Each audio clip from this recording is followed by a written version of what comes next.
আর সেখানে পানির সংকট দেখা দিলে রাসূল পাক সাল্লাল্লাহু আলাইহি সাল্লামের উপরে তায়াম্মুমের বিধানগুলি, তায়াম্মুমের আয়াতটি নাজিল হয়ে যায়। মাটিতে হাতটা মেরে দিয়ে হাতটাকে সুন্দর করে ঝেড়ে নেব। তারপরে আমরা সুন্দরভাবে কী করবো, মুখটাকে যতটুকু আমরা ওজুর মধ্যে ধৌত করি ততদূর পর্যন্ত আমরা মাসিহ করে নেব। মাসিহ করে নিয়ে সম্মানিত প্রিয় দর্শক, যে যেখান থেকে আমাকে দেখছেন এবং যারা পরবর্তীতে দেখবেন, আমার সকলকে আমার সালাম, আসসালামু আলাইকুম ওয়া রাহমাতুল্লাহ।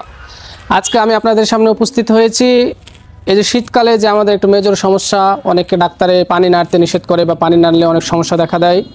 এই সম্পর্কে অনেকেই বলে হুজুর একটু তায়াম্মুমের বিষয়টি বা বিধানটা আমাদেরকে একটু জানাবেন। এই জন্য সম্মানিত প্রিয় দর্শক, আজকে আমি আপনাদের সামনে তায়াম্মুম কি, তায়াম্মুম কীভাবে করতে হয় এটি প্র্যাকটিক্যালি আমি আপনাদের সামনে হাতে কলমে দেখিয়ে দেবো ইনশাল্লাহ।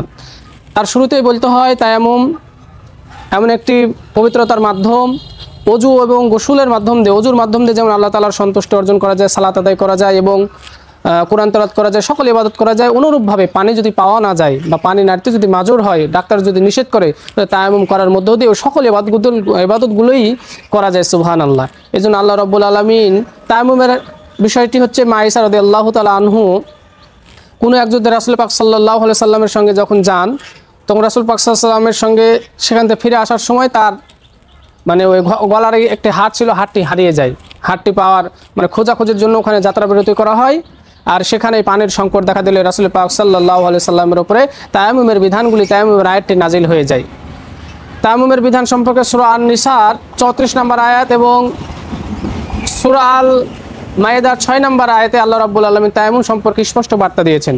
তো সম্মানিত প্রিয় দর্শক, আর কথা নয়, আমরা এখন তায়াম্মুম কি এটা সম্পর্কে জানব। তায়াম্মুমের ফরজ হচ্ছে তিনটি। এক নম্বর হচ্ছে আমাদেরকে নিয়ত করতে হবে, আর দুই নম্বর হচ্ছে আমাদেরকে মাটির সঙ্গে হাতটা মেরে হাতটাকে ঝেড়ে ফেলে দিয়ে মুখটা মাসিহ করতে হবে এবং আরেকবার মাটিতে হাত দিয়ে আমাদেরকে এই হাত পর্যন্ত মাসিহ করতে হবে। যদি এই তিন নিয়মে যদি আমরা তায়াম্মুম করতে পারি, তাহলে তায়াম্মুম অজু দিয়ে যেমন আমাদের সকল ইবাদতগুলো করা যায়, তায়াম্মুমের মাধ্যমেও আমরা সকল ইবাদতগুলো করতে পারবো। এবার আসুন আমরা তায়াম্মুম কীভাবে করা যায় সেটা একটু দেখি। তাহলে আমরা বললাম প্রথমে তায়াম্মুমের জন্য আমাদেরকে নিয়ত করতে হবে কি আমি অসুস্থ বা পানি নাড়তে সমস্যা অথবা পানি পাচ্ছি না, এমন অবস্থায় আমাদের কী করতে হবে, তায়াম্মুম করার জন্য প্রথমে নিয়ত করতে হবে। দ্বিতীয়ত যে কাজটা করতে হবে, আমাদেরকে বালিযুক্ত বা ধুলাযুক্ত মাটিতে হাত দিতে হবে, অথবা যদি গ্রামের বাসা হয়, আমাদের যদি দেওয়ালটা হচ্ছে মাটির তৈরি হয়, সেখানেও কিন্তু করা যায়। তা আমরা সুন্দরভাবে মাটিতে হাতটা মেরে দিয়ে হাতটাকে সুন্দর করে ঝেড়ে নেব। তারপরে আমরা সুন্দরভাবে কী করবো, মুখটাকে যতটুকু আমরা ওজুর মধ্যে ধৌত করি ততদূর পর্যন্ত আমরা মাসিহ করে নেব।